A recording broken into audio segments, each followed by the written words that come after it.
90% of local coffee shops that try to cross international borders, well, they're basically dead within 3 years. Right, they just run out of cash. Exactly. They run out of cash, they completely dilute their culture, or their supply chain just shatters under the pressure. Yet today, you've handed us this highly confidential, incredibly detailed strategic advisory report. Yeah, prepared by Black Lake Advisory, dated May 2026. Right. And the mission for this deep dive is to unpack the real anatomy of a global retail rollout.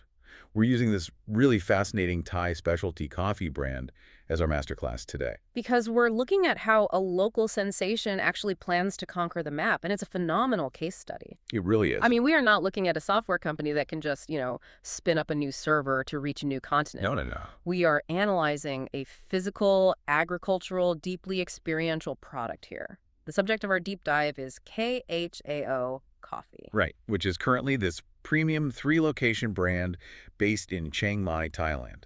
Exactly, and they're standing at a major strategic inflection point, attempting to transition from a beloved provincial favorite to a massive global powerhouse. And reading through the source material, the central tension of this entire blueprint just jumps right off the page. Oh, absolutely. It's impossible to miss. Right, because the core question isn't really whether they can, secure the real estate or raise the capital. No, the real test is whether they can scale globally without fundamentally destroying the hyperlocal authenticity that built their reputation in the first place. Exactly.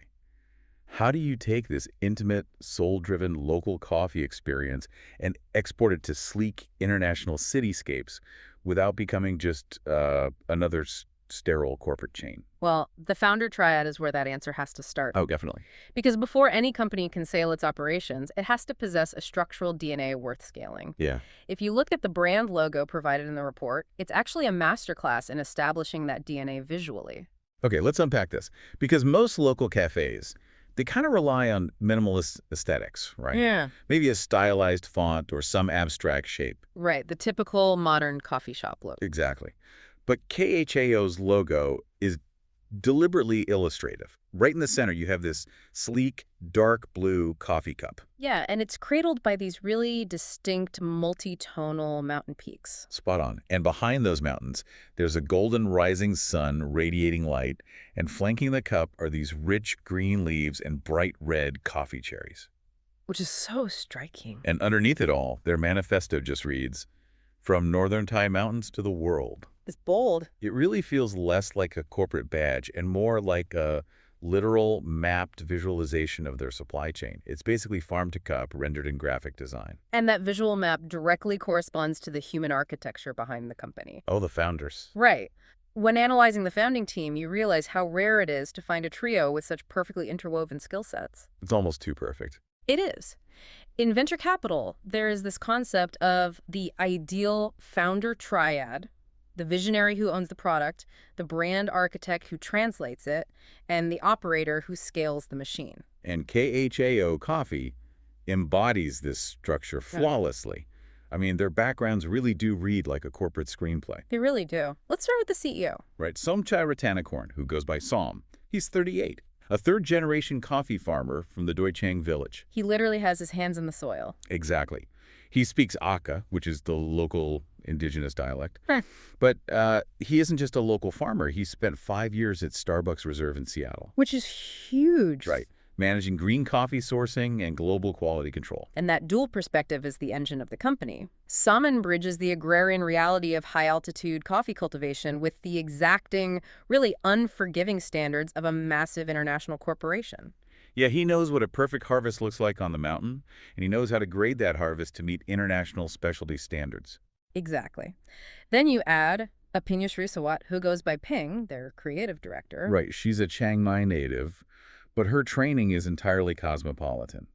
She holds an architecture degree and actually trained at the Parsons School of Design in New York. Oh, wow. Yeah. And before this, she was a creative director at Minor Group, which is a massive Thai food and beverage conglomerate.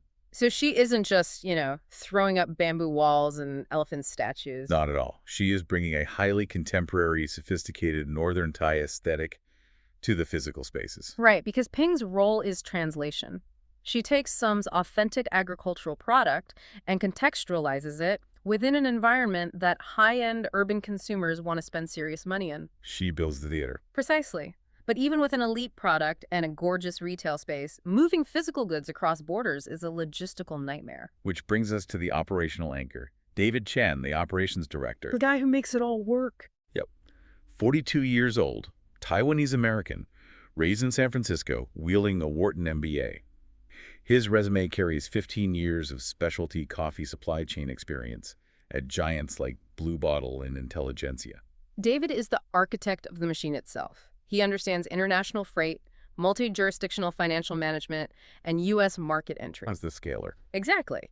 And for you listening to this deep dive, whether you are auditing a potential investment, sizing up a competitor, or structuring your own startup, this triad is the absolute gold standard. You really need all three. You do. You need the visionary who commands the raw material, the creative who builds the consumer bridge, and the operator who ensures the bridge doesn't collapse under heavy traffic. Right, because if one of those pillars is missing, aggressive international expansion almost always fractures the company. Spot on. But a poetic origin story and a perfectly balanced founding trio, well, that's just the qualitative foundation. Yeah, that entire narrative is completely useless without aggressive unit economics to back it up. Show me the math, right?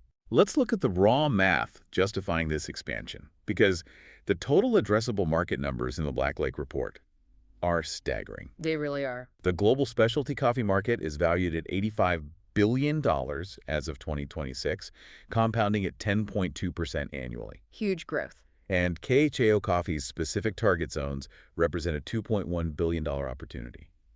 But honestly, I have to challenge the ambition here. Please do.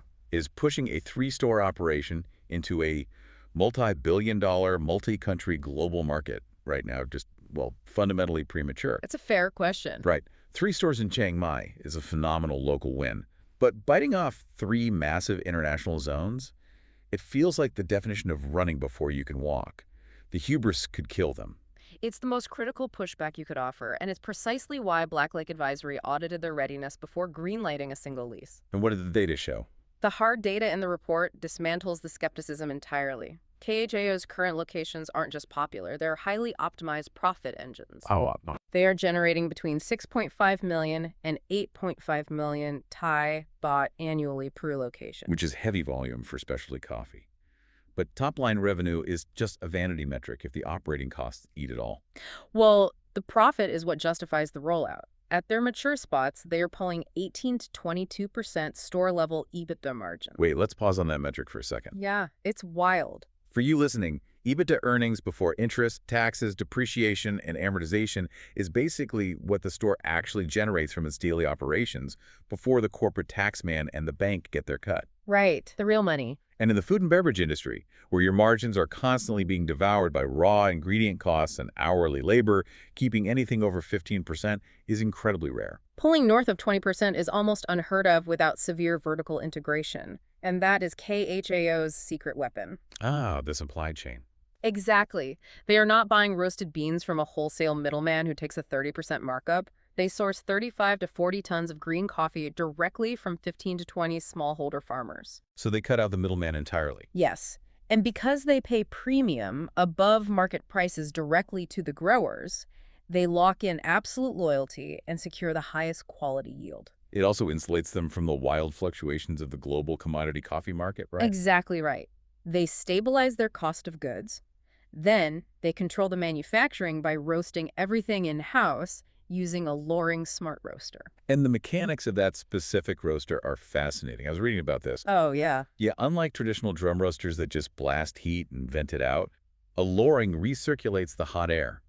It cuts fuel consumption massively, lowers emissions, and most importantly, guarantees extreme consistency regardless of external humidity. Which is vital during the Thai monsoon season. Exactly. So they control the supply, they own the manufacturing, and they capture the entire retail margin. It's brilliant. But despite those stellar domestic economics, the Black Lake report issues a massive, unavoidable warning for phase 1 of this expansion. The infrastructure warning. Yes.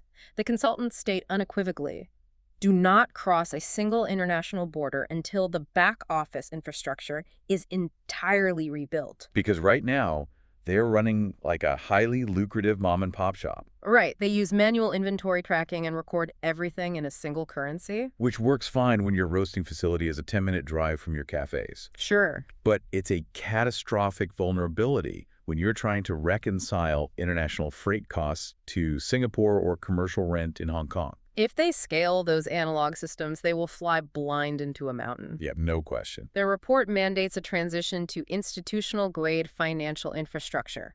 They have to integrate multi-currency accounting software like Xero, deploy modern point-of-sale systems capable of real-time, location-level profitability drilling. And crucially, they must implement 13-week rolling cash flow projections. Yes, the cash flow piece is non-negotiable. I'm glad you brought up the 13-week cash flow, because if you're listening to this and you run a physical business, you probably know the exact pain point this solves. Oh, absolutely. Your profit and loss statement might say you had a highly profitable month, but your bank account is hovering near zero because all your actual cash is tied up in a security deposit for a storefront or, a delayed shipment of espresso machines.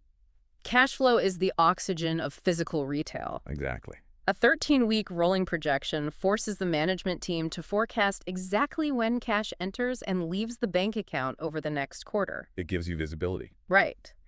It allows them to spot a collision, like a massive tax bill hitting the same week, and international shipping invoices due 3 months before it happens. It turns fatal crises into manageable logistical adjustments. And here's where the rollout strategy gets really compelling. Once that institutional infrastructure is locked in, they don't just throw darts at a map of the world. No, the geographic sequencing feels like progressing through a video game. I love that analogy.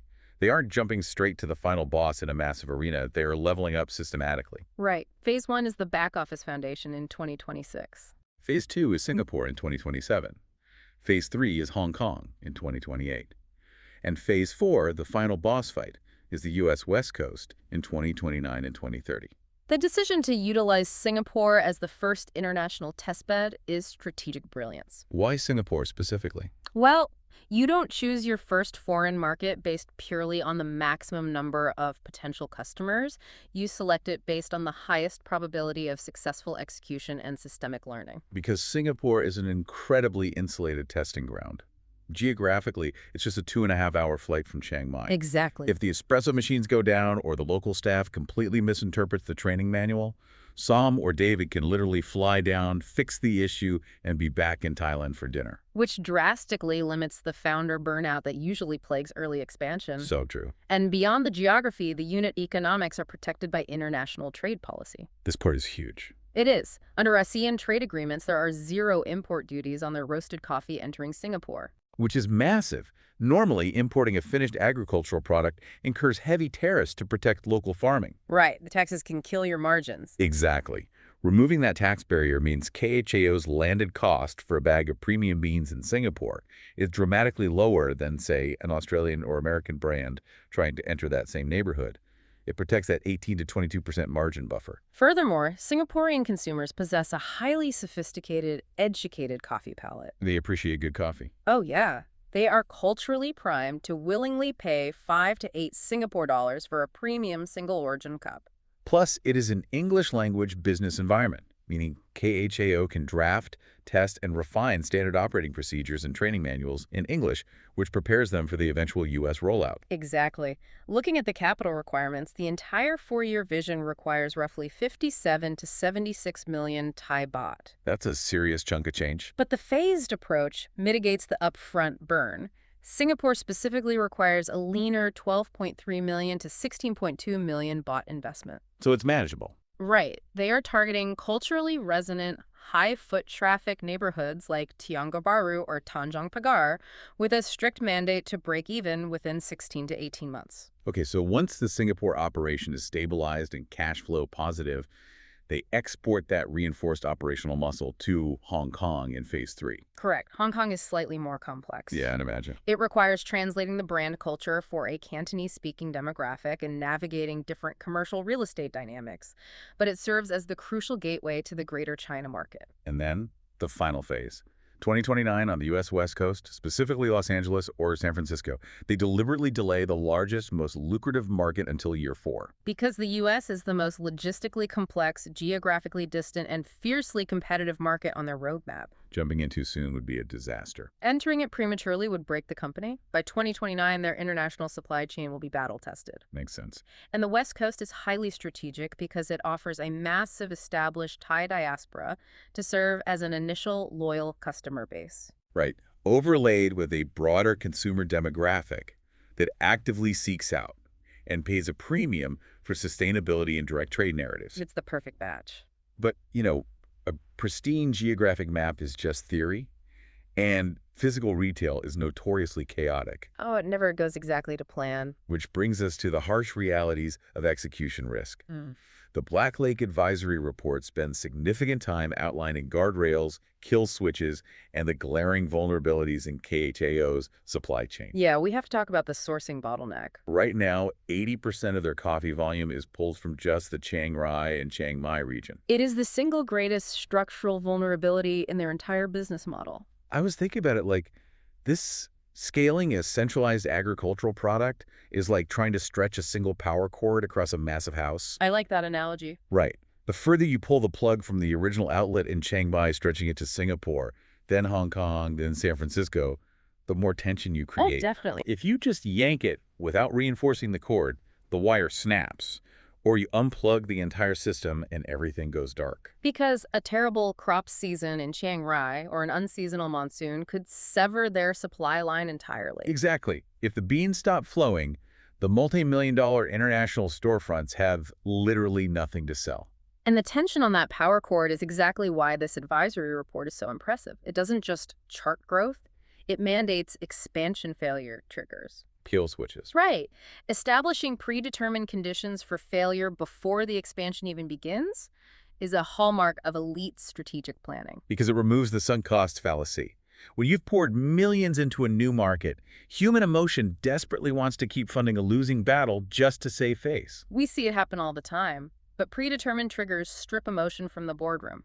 The report outlines 3 absolute kill switches. Let's hear them. First, if store-level EBITDA falls below 12% for 2 consecutive quarters, all expansion is halted. Makes sense. Yeah. It signals the unit economics are degrading, and scaling a broken model only accelerates bankruptcy. Exactly. Second, if quality consistency scores, which are audited rigorously by secret shoppers, drop below 85%, growth stops. The brand equity cannot be diluted. And the third trigger directly addresses our power cord analogy. Yeah, it does. If supply instability threatens inventory availability for more than 30 days, all new leases are frozen. Wow. You cannot open a new cafe if you can't guarantee beans for the existing ones. Simple as that. But how do they proactively reinforce that cord so it doesn't snap in the first place? Yeah. They can't just rely on some to personally fly to every farm and calibrate every international barista's espresso shot. No, they'd burn them out in a month. They mitigate the risk by systematizing the founder's knowledge. To solve the operational bottleneck, they are deploying a rigorous train-the-trainer model. Okay, so it's a multiplier effect. Exactly. Instead of just teaching baristas, they're certifying 10 or more master trainers in advanced sensory and mechanical skills. I see. Those masters operate autonomously, training the local staff in Singapore and Hong Kong. They are also building a comprehensive video library with up to 20 self-paced modules to ensure standard operating procedures don't degrade across time zones. It essentially takes the magic out of the founders' heads and bakes it right into the corporate infrastructure. Exactly. And to solve the agricultural vulnerability, they are actively diversifying their sourcing footprint. Expanding beyond that initial cluster. Yes. They are expanding from 15 to 20 farms to a network of 25 to 30 farms spread across entirely different microclimates in northern Thailand. Oh, that's smart. That creates ecological redundancy. If one valley suffers a poor harvest, farms in a different microclimate can absorb the volume requirements. Exactly. It reinforces the power cord. So when we pull all these threads together, the Black Lake Blueprint really delivers a clear masterclass. KHAO Coffee proves that successful international expansion isn't driven by blind ambition or simply raising a mountain of venture capital to sign leases. No, it is a strict discipline of sequencing. You establish the unglamorous back-office infrastructure first. You validate the concept in a low-friction, highly strategic adjacent market, and you install emotionless kill switches before you ever attempt to cross an ocean. The overriding takeaway for anyone listening, whether you are managing a physical retail rollout, scaling a software platform, or even building a team, is that infrastructure must precede geography. Every single time. The moment a leadership team prioritizes the velocity of their growth over the quality of their execution, the foundation inevitably cracks. Which leaves us with a genuinely fascinating dilemma to consider. Oh, the authenticity paradox. Yeah, so KHAO is implementing master trainers, video modules, and these highly rigid corporate systems to ensure they don't fail, right? Yeah. But if their core identity is rooted in the untamed, authentic soul of Northern Thai mountains and those intimate relationships, does creating a perfectly systematized corporate training manual actually kill the magic? It's the million-dollar question. Right.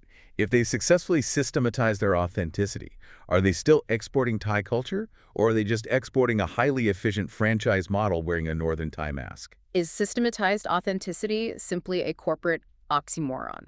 That is something to chew on the next time you pay $8 for a globally branded hyperlocal coffee.